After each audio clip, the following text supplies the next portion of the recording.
right here by Cynthia Gordy, June 17th, 2011. Welfare, fathers, and those persistent myths. Welfare, fathers, and those persistent myths. Okay. So this goes through and dispels this myth about the Great Society programs, welfare, and black men not being in the home, making it illegal for black men to be in the home. We got this, and I got some other information to show you as well. So let's look at this quickly here and break this down. Welfare fathers and those persistent myths. Okay, so they talk about the movie Claudine from 1974, starring Diane Carroll and James Earl Jones. You know, the voice of Darth Vader, James Earl Jones, and Diane Carroll, Whitley Gilbert's mother on A Different World. All right, so we've all seen the movie Claudine, all right? And she's on welfare and she has a boyfriend, and the white social worker comes to the house, and you can't have a man in the home, things like this, right? So they go on to say, urban legends tell of man in the house rules that prohibit men from living under the same roof as moms who receive public assistance. Between media images, half-truths, and also well-meaning but flawed policies, the belief that the welfare system undermines poor families has been entrenched in the public mind for decades. Now, what's interesting, I've heard people throw this myth out. Now, they don't provide any supporting evidence, no supporting documentation. They just throw it out and then people just accept it. Okay, so then they go on, they talk about the Fatherhood Initiative at public housing authorities nationwide, U.S. Department of Housing and Urban Development, HUD, etc. If we go down here, let's see, continue reading. I want to go to the section, clearing up misconceptions. Let me scroll down right here, clearing up misconceptions. A particular fact that those giving the side eye to the American welfare system often trot out is that in 1890, married couples headed 80% of all black households. Married couples headed 80% of all black households. And you hear a lot of black conservatives throw this statistic out. Okay, now, yes, times were totally different. I mean, you're talking about 35 years after chattel slavery in 1890. Okay, and I'm an advocate for marriage. I'm an advocate for healthy marriages, not crazy marriages, not dysfunctional marriages. The figure held constant over the next 7 decades through 1960.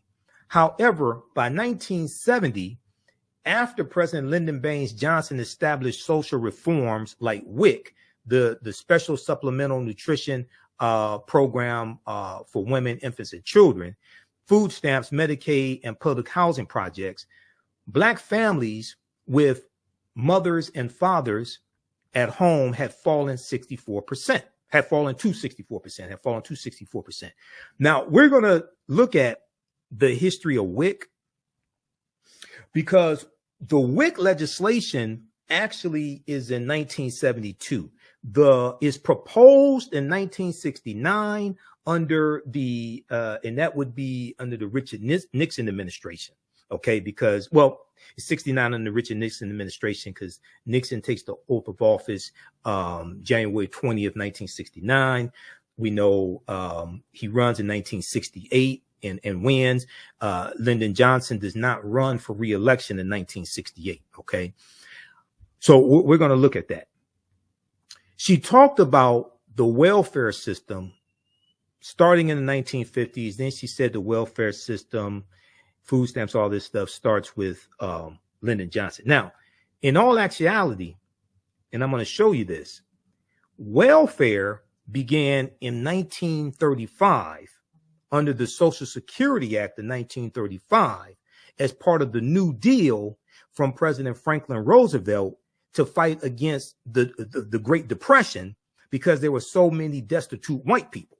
That's when welfare started. Okay, welfare didn't start with the Great Society programs. Okay, so we have to look at this. I'm going to show you that in just a minute, because I'm a historian. So proper documentation ends all conversation. I understand history. I can provide you with the evidence. I'm listening to Candace Owens. I can tell she does not understand history. And that's why when you listen to her, usually, in like in these interviews, she doesn't provide any underlying documentation. She doesn't provide any evidence, anything like that. She just throws out Tax Lyndon Johnson and, you know, different things like that. No evidence. All right. So let's continue here. Black two-parent homes continue to plummet over the next 20 years, hitting 38% in 1990. Okay, so African-American two-parent homes, 38% in 1990. 1960 is like 80%, okay, headed by two parents. All right. Now, Andrew Billingsley,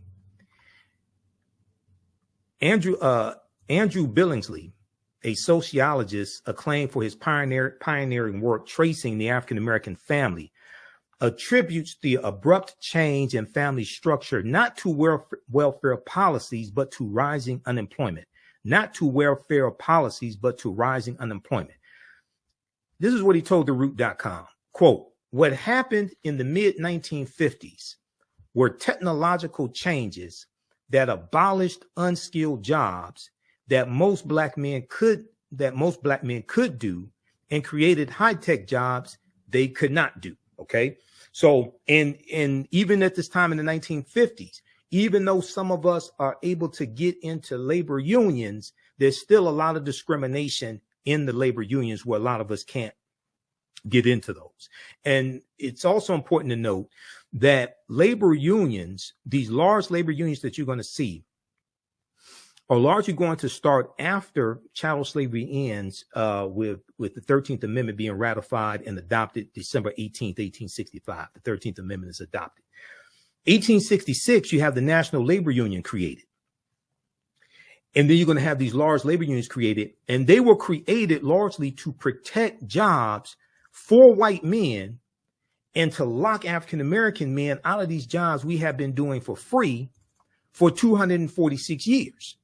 Okay, because there were at least 262 skills, trades, and crafts that African people had in this country from 1619 to 1865. As long as we were generally speaking, largely speaking, doing those jobs for free, it wasn't a problem. But now that we can compete for wages, and then in 1866, you have the Republicans in Congress who passed the Civil Rights Act of 1866. And the Civil Rights Act of 1866 allows African Americans to enter into labor contracts, things of this nature, so we can get better wages, compete for wages, etc. Now you want to lock us out of those jobs that we have been doing for free. Okay, so there is in my classes that I teach, especially the one dealing with the transatlantic slave trade, ancient Kemet, the Moors, and the Ma'afa, understanding the transatlantic slave trade, what they didn't teach you in school. I show this slide here. Let me bring this up. I show this slide here, and let's go to this. Let's go to the PowerPoint presentation. Here's a resource that you can look at. There were at least 262 skills, trades, and crafts that African people had in this country from 1619 to 1865. This comes from the book by James Newton and Ronald Lewis in 1978 called Crafts, Artisans, Skills. Called The Other Slaves, Mechanics, Artisans, and Craftsmen. Okay. And when you look at it, they go through and they list it in alphabetical order. All right. Now, we were anchor makers, artists, bakers, barrel makers, bartenders, basket makers, beer makers, blacksmiths, cigar makers, cooks, coppersmiths, blacksmiths, hunters, hemp baggers, gardeners, engineers, etc. Okay, you get the idea. You can go research this, and there are other lists like this as well. So when you have these large labor unions being created in the American Federation of Labor, 1875, things like this, right? They're locking us out of these jobs that we have been doing for free for basically 246 years, or largely for free for 246 years. Okay, let's go back to this article here from theroot.com. All right, now, so yeah, the mid-1950s and technological changes. All right. So sociologist Andrew Billingsley told The Root, explaining that the advent of efficient goods producing machines drove millions of black men out of the stable blue collar workforce. Quote, that's what kept black families from getting and staying married, not the welfare system. To say otherwise is a misunderstanding of the data and a misreading of history. Now, you've heard me say a number of times, if you watch me here on the African History Network show, or you see me on Roland Martin Unfiltered, because I'm on Roland Martin Unfiltered every Friday. Been on every Friday since October 2020. I'm not just a historian, I'm also a national political commentator. Your understanding of politics is directly related to your understanding of history. Your understanding of politics is directly related to your understanding of history. I can tell Candace Owens does not understand history. I've said this before. I've also said Charlemagne the God does not understand politics or history either. He does not. Okay, I said this back in 2020. Okay, as well as Charlemagne the God. He does not understand history. He does not understand politics. I said this back in 2016 as well. And everything I said is true. It's proven to be true. Okay, let's continue. Now, Andrew Billingsley, sociologist Andrew Billingsley, I'll come to his next statement here. But on the subject of common misconceptions about public assistance, HUD, Housing and Urban Development, Department of Housing and Urban Development, would like to clarify that there is no public housing eligibility requirement that excludes couples.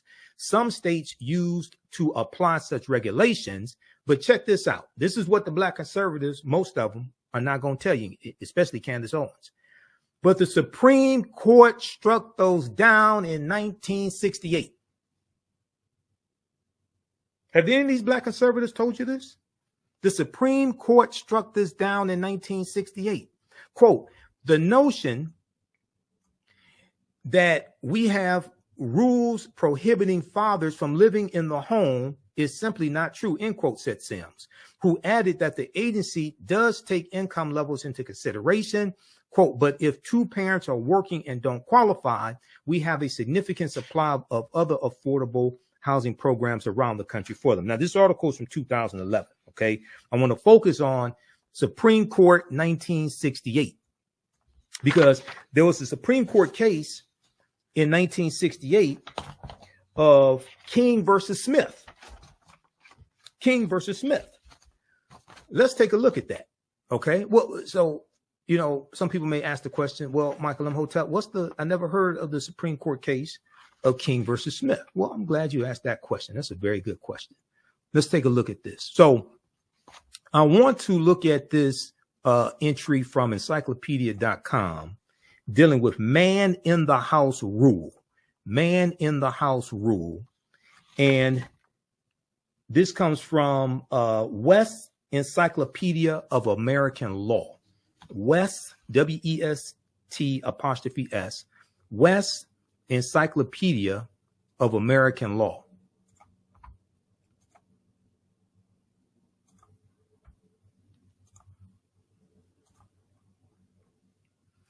Okay, man in the house rule. Okay, and encyclopedia.com has gives you access to all these online encyclopedias so you can do research. Okay, man in the house rule, a regulation that was formally applied in certain jurisdictions that denied poor families welfare payments in the event that a man resided under the same roof with them. Okay, but that was state law. Okay, that wasn't something that President Johnson instituted. That was applied at some state levels. Under the man in the house rule, a child who otherwise qualified for welfare benefits was denied those benefits if the child's mother was living with or having relations with any single or married able-bodied male. The man was considered a substitute father, even if the man was not supporting the child. Before 1968, administrative agencies in many states created and enforced the man in the house rule. Okay, in many states, not federal law, but at the state level. In 1968, the U.S. Supreme Court struck down the regulation as being contrary to the legislative goals of the Aid to Families of Dependent Children, known as AFDC. The AFDC program established by what? The Social Security Act of 1935. Now, why didn't Candace Owens tell you that it was President Roosevelt who created the Social Security, who created welfare? Because AFDC was part of the Social Security Act. We're going to look at the Social Security Act of 1935 in just a minute. Okay, I'm a historian. All right, so I ain't one of these sensationalist people. You know, everybody has do a podcast. I started doing podcasts in 2010 before people even knew what the hell it was. Okay, I was doing blog talk radio before people knew what blog talk radio was. I've done nationally syndicated radio. I've done traditional terrestrial radio with an FCC license for 7 years here in Detroit, 910 AM WFDF. Then on WCHB 1200 AM with my frat brother Angelo Henderson. I did a recurring segment on his show for a year. So I've been in radio 14 years. Okay, I still do podcasts, but I was doing that before anybody knew what it was. So, and I'm a historian, so the type of information you're going to get from me is a whole lot different than what you're going to get from a lot of these sources out here. So the AFDC program established by the Social Security Act of 1935, Candace Owens didn't tell you that, provides benefits to the children of impoverished parents.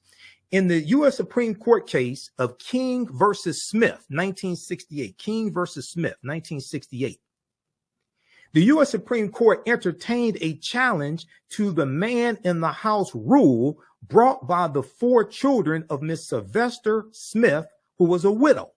The children were denied benefits by Dallas County, Alabama, welfare authorities based on their knowledge that a man named Williams was visiting Miss Smith on weekends and had sexual relations with her. Okay.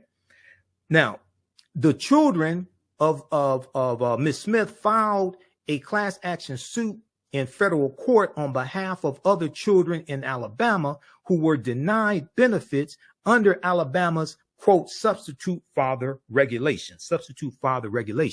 This regulation considered a man a substitute father if, one, he lived in the home with the mother,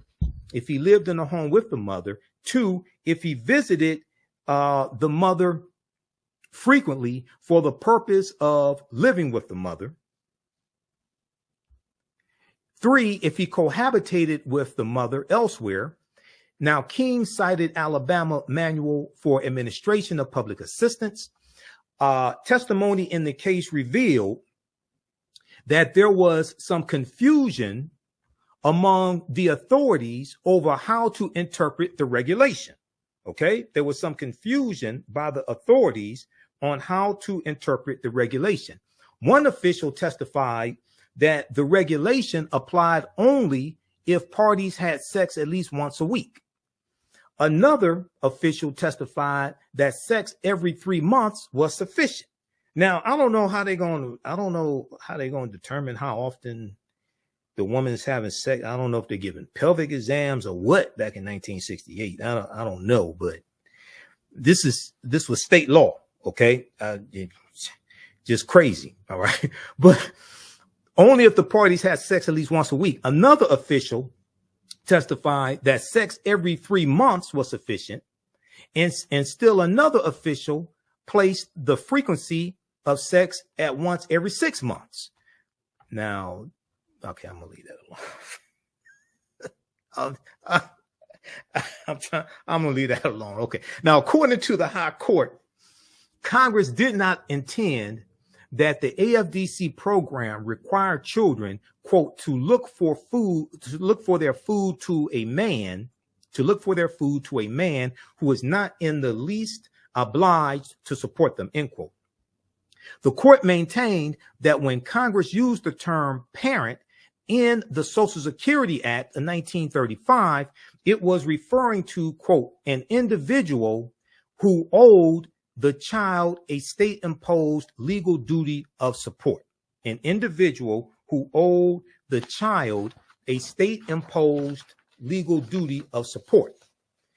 Ultimately, the court struck down the man in the house rule. The U.S. Supreme Court struck down the man in the house rule by holding that under the FDC provisions in the Social Security Act, quote, destitute children who are legally fatherless cannot be flatly denied federally funded assistance on the transparent fiction that they have a substitute father, end quote.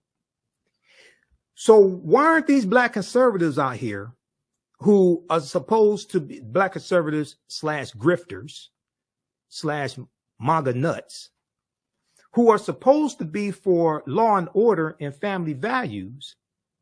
Why aren't they telling us about this U.S. Supreme Court case from 1968? Why didn't Candace Owens mention this? This is the type of BS I'm talking about, because these people know better. These people know better, but they will consistently lie.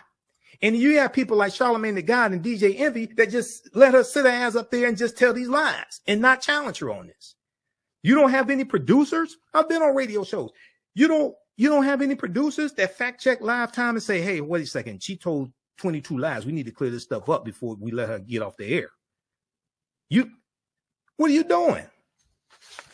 Okay, so read that from Man in the House Rule, encyclopedia.com. Read about that 1968 U.S. Supreme Court case. Okay, now let's go back to, do I have any more in that article from the Root? Yeah, okay, and also this piece from the Root. Let's go back to this very quickly because I got a bunch of articles to get through. I wanted to look very quickly here. Social Security Act of 1935, because that's where welfare starts. And that's largely for white people, especially white women.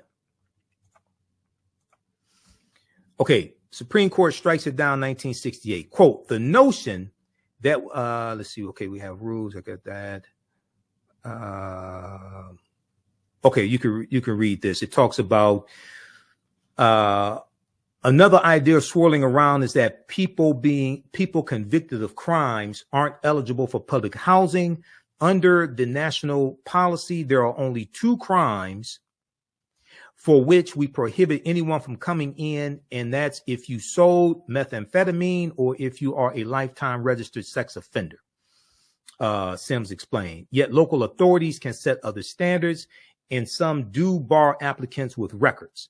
Quote, our goal is family reunification. We've let local housing authorities know that we want that changed, end quote. Okay, so read the rest of this article here. It has a lot of good information here. This is why it's important to understand history. Your level of understanding of politics is directly related to your level of understanding of history, because the two are related. Okay, now we got that, and then there was, okay, so Andrew Billingsley in the piece from theroot.com talked about technological changes when it comes to jobs that abolish unskilled jobs that most black men do and created high-tech jobs that they could not do. All right, there's a history behind that. And if we look at this article here from InTheseTimes.com, we saw that happen here in the city of Detroit. And this surrounded the auto industry. And let me find this article. Let me pull this up here. So this is a piece from 2013. And they cite Thomas Segru, professor, I think he's a political science professor, Thomas Segru, in his book, The Origins of the Urban Crisis, which I read a lot of his book when we had the fake bankruptcy here in Detroit. He was cited all over the place when articles were written about this fake bankruptcy that the state of Michigan forced Detroit into. A half century after Detroit uprising, cities still stranded by capitalism and federal government. A half century after Detroit uprising, cities still stranded by capitalism and federal government.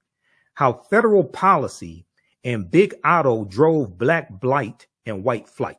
Now, the original name of this article was Beyond the Myth of Black Misleadership. That was the original name of this article. Why they changed the name, I don't know. But I read this article originally when it came out in 2013. So I know what the original name was. And what they were saying is that when African-American mayors like Mayor Coleman Alexander Young and black mayors across the country, when they took over these cities, it was basically after white flight set in. And when they took these cities over, these cities were on life support. And then the black mayors get blamed for basically whatever went wrong in the city, even though, you know, there may be some things that they did wrong. But it's like, wait a second. They were given a city with declining resources, the city with a declining tax base, a city where you had white flight and you had infrastructure, you had factories being moved out of the inner city out to the suburbs. Okay. And this is what happened. Now, there's a part in here where they talk about the factories that I want to look at here. And they talk about the automation in the factories. That's what I want to focus on. Okay. So, okay, they say, so the nation still calls Detroit the Motor City. By the end of the 1950s, it was certainly not that. Big Auto dealt the first blow, flush with cash from World War II, because you got to understand what's called the arsenal of democracy. Okay. And President Roosevelt, even before the U.S. gets involved in fighting in World War II, when Pearl Harbor's attacked December 7, 1941, President Roosevelt says that the U.S. can be the arsenal of democracy and make military weapons for the Allied forces. Okay, so this is what happens, and this creates a lot of jobs even for African Americans. You have Executive Order 8802 that President Roosevelt is forced by A. Philip Randolph to put in place in June of 1941, because A. Philip Randolph of the Brotherhood of Sleeping Car Porters threatens to put 100,000 African Americans marching on Washington to embarrass Roosevelt if Roosevelt doesn't desegregate these jobs in the Department of Defense so African Americans can get these jobs. This was going to be the first march on Washington. The day before the march was supposed to take place, President Roosevelt relinquishes and agrees to desegregate these jobs in the Department of Defense. So A. Philip Randolph calls off the first march on Washington. That was going to be in 1941. All right, now, flush with cash from World War II and anticipating a huge growth in demand for their products, Ford, General Motors, and Chrysler abandoned Detroit's multi-story plants because the big three got lucrative contracts from the federal government to make military equipment. Abandoned in favor of new sprawling horizontal campuses on former farmland in the Detroit suburbs and in Ohio, Indiana, and Canada. Between 1947 and 1948, the big three, General Motors, Ford, and Chrysler, as they were known back then, built 25 new factories, none of them in the city of Detroit. Okay. Taking at face value, this made sense as Detroit then lacked the land for the new horizontally integrated and automated plants. Yet, as historian Thomas Segru and others point out, it was a way for the auto companies to weaken the UAW, United Auto Workers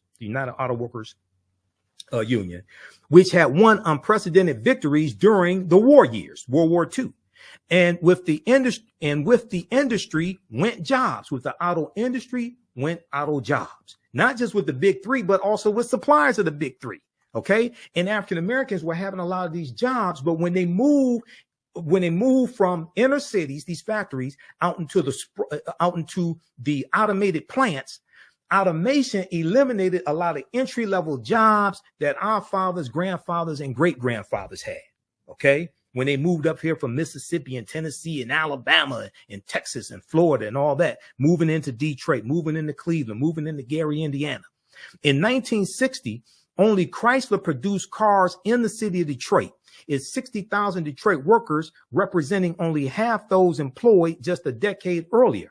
In less than 2 decades, from 1947 to 1967, Detroit lost 128,000 jobs in the auto industry alone. Now, the jobs in the auto industry are, there are other industries, there are other businesses that rely on people having jobs in the auto industry so they can spend money with them. Okay. So when you talk about technology eliminating jobs, especially for African-American men, there's a history behind this. That is true. Okay, read the rest of this article. Then they go on and talk about in 1949, Congress passed the Federal Housing Act. Okay, for the first time, home ownership required only 3% down for attractive low interest rate mortgage. Okay, so and then we get into the GI Bill of 1945, 1946, and even though some African Americans who served in World War II can take advantage of those GI benefits that they earned, a lot of us were discriminated against. Okay, that's a whole nother conversation. All right, now. Okay, just give me a second here. Okay, so we dealt with that one from the root.com. We dealt with the man in the house. We dispelled that nonsensical myth. All right, now let's look at this here. I want to look at the Social Security Act of 1935, because this is where welfare started. The Social Security Act of 1935. And then we look at the Great Society programs, because the way Black conservatives and even white conservatives, and Black conservatives take their talking points from white conservatives. Let's be clear on that. Black conservatives take their talking points from white conservatives. And this is why 99% of these Black conservatives will not admit that racism exists. And if you do find one, so Candace Owens said racism existed in the interview. But notice they never define what racism is, because racism is not a feeling. Racism is not calling people racial epithets or anything like that. Racism is a system of advantage and privilege distributed based upon race, which comes out of the ideology of European white supremacy. This is what racism is. Racism is a power structure. Okay. Racism occurs when one race of people control the majority of the wealth, power, resources, privileges, benefits, land, access to education, access to opportunity, etc. And they use that to marginalize, subordinate, and do harm to another race of people. This is what racism is. That's the power structure. So then you have some people who say, well, racism exists, but systemic racism doesn't exist. Okay. Because they want to reduce racism to an individual level. They're confusing racism with bigotry. Bigotry is calling people racial epithets and racial slurs and hating people. That's not racism. Racism is a power structure. And racism is designed to preserve genetic white survival. So you have people like Senator Tim Scott, Republican from South Carolina. And Senator Tim Scott, he attacked the Great Society programs. Senator Tim Scott was on in 2023 when he was running for president, his short-lived presidential campaign that really didn't go anywhere. He was on The View, and he said that his personal success story proves that Democrats are lying about racism and proves systemic racism doesn't exist. The trick of Black conservatives. Now, let me say this from the start. I'm neither Democrat nor Republican, but I sure as hell ain't stupid. Okay. I'm a historian and national political commentator. I study politics. I can see whose policies overwhelmingly are more beneficial for African Americans, and I can see who keeps voting against those policies and keep blocking those policies. Like Senator Tim Scott was the one that blocked the George Floyd Justice and Policing Act in the U.S. Senate. The only Black senator is the one who blocked the bill. Okay, so if you watch me here on the African History Network show, you see me on Roland Martin Unfiltered. You see me on any other shows that I've been on, numerous shows I've been on over the past few years. You know, I deal with facts and evidence. Read this article from thehill.com. Scott's comments on Great Society sparks debate on Black Americans, September 28th, 2023. And Senator Tim Scott, he parrots, you know, what Candace Owens says. They attack Lyndon Baines Johnson, Great Society programs, things like this. They talk about welfare. Now, they don't say like what caused the poverty. They don't ever want to have that discussion. They don't want to talk about 246 years of slavery, decades of Jim Crow segregation, being locked out of massive land giveaways like the Homestead Act of 1862, which gave away 270 million acres of land for 124 years. The U.S. government gave away land up until 1976. Up until 1976, from a policy from the second year of the Civil War.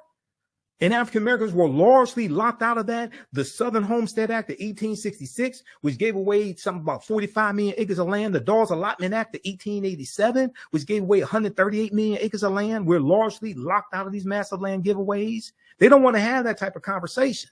Okay. All right. So read this piece here.